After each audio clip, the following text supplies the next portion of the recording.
Every year there's a Russian mobilization to try to break the silence.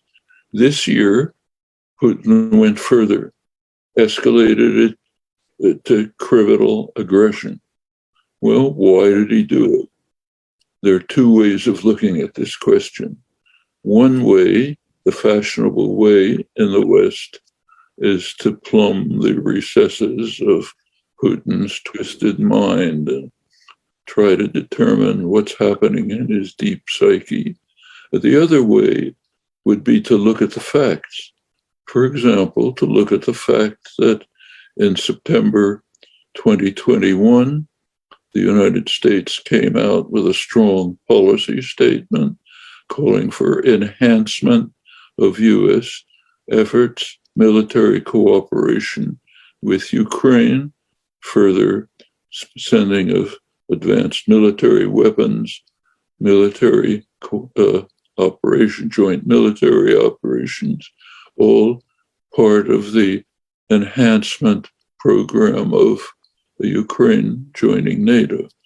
That would be one possibility, to look at that. Okay, you can take your choice. The fashionable way is a deep analysis of Putin's soul.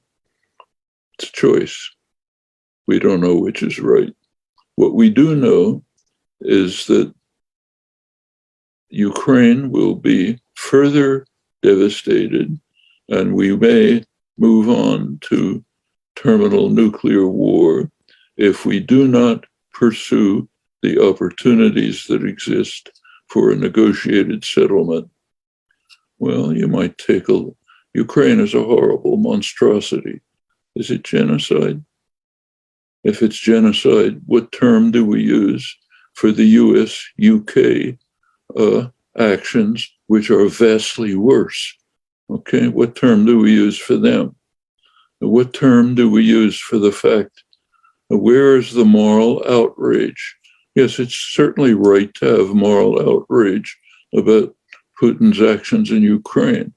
It would be even more proper, far more, to have moral outrage about things, horrible atrocities going on right now, which we can act to end. Far more important. So take Afghanistan. In Afghanistan, literally, millions of people are facing imminent starvation. Why? There's food in the markets, but people who have money, little money, have to watch their children starve because they can't go to the market to buy food. Why?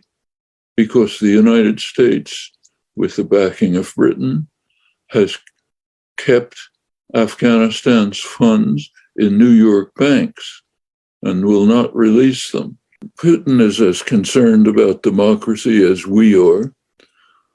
If it's possible to break out of the propaganda bubble for a few minutes and to look at the record, the US has a long record of undermining and destroying democracy. Do I have to run through it? Iran in 1953, Guatemala in 1954, Chile in 1973, on and on. Well, what about the NATO expansion? There was a clear, explicit, unambiguous promise by James Baker and President H.W. Bush to Gorbachev that if he agreed to allow a unified Germany to rejoin NATO, the United States would ensure that there would be no move 1 inch to the east. There's a good deal of lying going on about this now.